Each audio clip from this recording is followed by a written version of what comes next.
All right, well, thanks so much for joining me today, and I want to talk to you about the miracle where Jesus turns water into wine. Why did he do that? What's the point of that? I mean, he doesn't just do party tricks, right? There's got to be something we're supposed to learn from this miracle. Well, what is it other than he can turn water into wine? I mean, there has to be something. You know, when he tells the parable of the sower, it's not just about farming advice, and when he heals the paralyzed man at the pool of Bethesda, it's not just that he can do it. There's something that we're supposed to learn for our lives today that's pertinent other than just, well, he's God and he's powerful, right? So why did Jesus turn water into wine? Well, I think it helps if we start with understanding that water is a symbol in Scripture for the truth. Okay? So water represents the truth. If you want to see, the last video I did was about that. You can see more there. But we start the idea that water's truth, we can see that wine is a higher truth. Okay? So water is the basic knowledge or that God has given us through Scripture. But the wine is something that we get by taking what God has given us in Scripture, applying it to life, and then learning from it. Right? It's the new insight we have by doing things. And we go, oh, you know what? I didn't see it fully before, but now I do. That is wine. It's something that you have gained, an insight, a higher truth you've gained through doing things. Now, I didn't make this up on my own. This comes to us, as always, from 18th century philosopher, scientist, theologian, and all-around super genius, Emanuel Swedenborg. But in fairness, you know, we can actually go into Scripture ourselves and figure this out. You know, Jesus says, I am the vine, you are the branches, and what are you going to do? You're going to bear much fruit, as long as you abide in me, of course. And bearing much fruit, being actions, isn't hard to understand, right? We use this even in language today. You know, you go to med school, you learn how to heal a sick child, and you have borne fruit. You work in a factory, you produce widgets. The widgets are what your fruit, right? This is fairly simple, right? Jesus gives us other examples of this in Scripture, though. He says, beware of false prophets. You're going to know them by their fruit. Well, what does that mean? Does that mean they literally have berries hanging off of them? No, of course not. That's ridiculous. You're going to know them because of the things they produce. So clearly metaphorical language here. So what we have is this metaphorical image of God's kingdom, okay? Jesus is the vine, we are the branches, and what do vines produce? They produce works. Or what do branches in a vine produce? They produce grapes. That's what's going on here. So when we look at grapes, well, what are grapes? Yeah, we see that they are actions. They are the things that we do. We get a warning in Deuteronomy about producing bad actions, okay? Sodom and Gomorrah rebel against God, so their grapes, their actions are filled with poison. Of course, the children of Israel continue to rebel against God. He says, the fathers have eaten sour grapes, and therefore they shall die from their own iniquity. It's not the children that are going to die, but the fathers. Are the fathers going to die because they literally ate sour grapes? No, of course not. It's not how it works. They're going to die because they produced bad actions. They did bad things. God doesn't care what you eat. But God does expect that if He plants a vineyard and He waters it, He expects good grapes to come from it. And this is His frustration that He voices to Isaiah. I expected my vineyard to bring forth good grapes, but it brought forth bad grapes. That's the expectation. Good grapes got bad ones.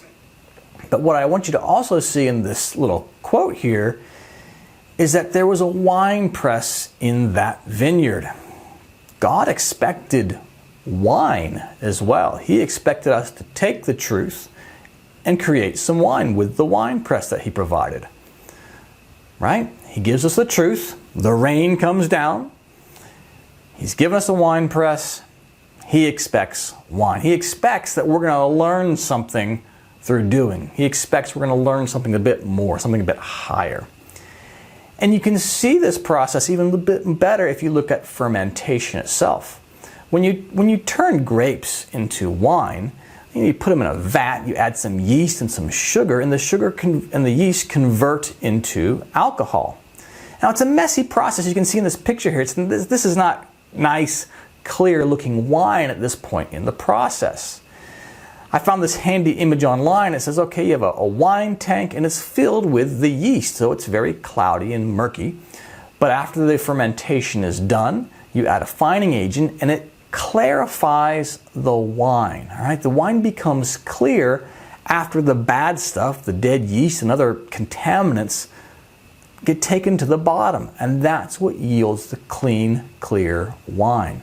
And the same thing happens for us in our understanding. Our understanding is made clear. The good stuff and the bad stuff are separated to create wine in us. So you are the branches. God gives the rain, the truth. We produce grapes, good actions, and the result is wine, something higher, where the good and the bad in the process have been separated and you've yielded something new and different than what you had before. Again, this really isn't a whole lot of difficult theology to get behind, because it's basically telling us that wisdom comes with age and experience, which, right, we know this. The wise old man with the beard, right? You know, that's the guy. Why is he wise? Well, because he has experience. So let's get back to our original miracle. What's going on here? Why is this special? Well, Mary comes to Jesus saying, hey, they have no wine. They're at a wedding, at the party of a wedding, and there's no experience. What are they going to do? They don't have anything higher, which frankly is how most marriages start, right? You have one understanding of how the marriage is going to be, and they don't have the wine. How are they going to survive? So what's the instruction? Well, bring me the truth that you have. So they gather the water they have in the vessel. So whatever your vessel is, how much you can support is how much wine you can have. So you put all the water in the wine, and Jesus turns the water into wine. God says, take the truth that you have, take the knowledge from Scripture that you have, and I will turn it into something useful. I will give you that higher insight. That's the miracle here. Because normally to do this, you need a grape, right? To make wine, you need grapes. So in this case, you didn't actually have to do the actions. You didn't have to produce anything to get the higher insight that is wine. That is what's happening here. And how do you get that? Well, because you asked God for it. You go to Jesus, like, Jesus, I need to understand what's going on here. And you pray, and guess what? The miracle happens where the water becomes wine. Now, in the normal process of this, we kind of understand how you go from water to wine with grapes, right? It's by doing stuff, right? Somebody comes to you and says, hey, can you come and speak? You know, you have an area of expertise, you have some knowledge. Can you come speak to my friends, to my coworkers, to my class? Talk to us about this. You're terrified because, it's public speaking, that's so scary. But you go ahead and do it anyway. You formulate a plan, you say, this is what I'm going to do, and you come back from the experience going, well, that was pretty good. Didn't work quite the way I expected it to, but next time I do it, I'm going to do this. You've gone from this understanding, you've got something higher. Your friend comes to you and says, hey, can you help me work on my car? You say, sure. You go and do it, and you come back and say, oh, you know what? What I really should have done is just paid somebody else to work on the car for him. Should have given him $100. Here, go get your car fixed. I just ended up getting hurt, breaking your car worse. All sorts of things can go wrong. I should have just done something else instead. A higher truth. What my friend really needed was my time, not me fixing his car. And here's another example that I love for you. It's a video I found on YouTube called "It's Not About the Nail." A man and a woman. The woman has this nail in her forehead, and the man's trying to say, well, the problem you have is this nail in your forehead. And she says, no, it's not. It's this pain that I'm experiencing. And they go back and forth because he thinks on this level, but through the process of her disagreeing, he understands what the woman really wants. He gets this higher truth that he's manufactured through the process of engaging. He's trying to do good actions by helping her out, but the real truth is what she wants is someone to hear her.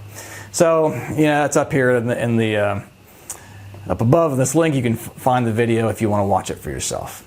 Anyway, I hope you get this idea that wine is a symbol for a higher truth, something you've gotten through doing stuff. You have a truth, the water, you produce things, you get the grapes, and from the grapes, you get something more, the wine. So thank you so much for watching. I really do appreciate it. If you want to see more like this, well, subscribe. If you like this video, give it a thumbs up. And if nothing else, all the best to you on your journey. God bless.